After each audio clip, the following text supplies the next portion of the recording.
Salut à tous, c'est Despi 999 DSPEE triple 9. Bon, j'espère que vous allez tous très bien. Je voulais vous remercier sincèrement et chaleureusement pour tous ces abonnés. Voilà, tous les abonnés que j'ai, ça me fait super plaisir. Donc voilà. C'est parce que je suis un fervent défenseur de l'esprit motard, tolérant, solidaire et respectueux, que j'avais envie de vous faire part de mon avis sur le sujet Charlie. Et ce, avec le recul nécessaire. Les « Je ne suis pas Charlie », dont je fais partie, condamnent unanimement les attentats et ne remettent absolument pas en cause la manière dont ceux-ci se sont déroulés. Ils refusent cependant d'afficher leur soutien à la rédaction de l'hebdomadaire et cherchent à expliciter les raisons pour lesquelles ils ne se reconnaissent pas dans le slogan devenu symbole d'une unité nationale. Je vais donc m'en expliquer. Et oui, j'ai volontairement choisi ce titre provocateur parce que j'aimerais bien qu'on prenne un peu de recul ensemble. Vous savez, le vivre ensemble qui doit nous unir.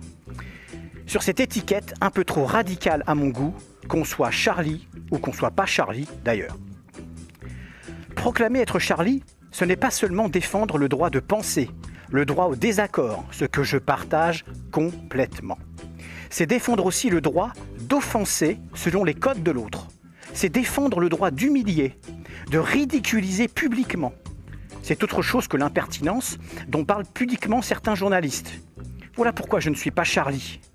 Être Charlie, c'est croire aussi que tout le monde est capable d'encaisser impassiblement ou avec le sourire les humiliations publiques. Vous savez, c'est le principe d'émetteur-récepteur. L'émetteur veut rire, ironiser, et ne considère pas que cela puisse véritablement blesser. Et le récepteur, lui, il prend certaines caricatures en pleine gueule et doit sourire, prendre tout cela au second degré selon le principe de la liberté d'expression. C'est croire que toutes les cultures partagent nos codes, notre sens de l'humour, et que si ce n'est pas le cas, elles devraient y tendre puisque nous détenons, en tout cas Charlie Hebdo, la vérité sur les bonnes conduites. Voilà pourquoi je ne suis pas Charlie, parce que dans le monde réel, je sais que tout le monde n'est pas capable de rire de tout, y compris de soi-même. Par contre, tout le monde a besoin de se sentir respecté, y compris dans le désaccord. Non à la haine, oui à la liberté d'expression. À cela, je réponds qu'au nom du refus de la haine, il faut oser refuser les modes d'expression qui peuvent blesser, qui sont ressentis par ceux qui sont visés comme de la haine et qui suscitent en retour de la haine. On a le droit de n'être pas d'accord avec les autres, on n'a pas le droit de les humilier. Et comme disait Voltaire, je ne suis pas d'accord avec ce que vous dites, mais je me battrai jusqu'à la mort pour que vous ayez le droit de le dire. Ça, c'est de la liberté d'expression. Liberté d'expression, oui. Liberté d'oppression et de destruction, non. Entre des crayons et des kalachnikovs, le rapport de force semble effectivement disproportionné, injuste, cruel. Ce que nous ne voulons pas voir, et que pourtant nous savons tous, c'est que l'humour peut être d'une violence inouïe, qu'il peut blesser, qu'il peut détruire. Certains se suicident à force d'être ridiculisés. Certains dessins, certains mots d'esprit sont pires que des fusils. Ceux-ci tuent d'un coup, ceux-là à petit feu. Les lâches assassinats, que rien ne saurait excuser, nous renvoient une image de nous-mêmes bien cruelle. Je crains que l'émotion nous aveugle. La liberté d'expression est de plus en plus galvaudée, tronquée. Au nom de la liberté d'expression, on pourrait tout dire, quitte à brutaliser même celui qui n'a rien fait de mal.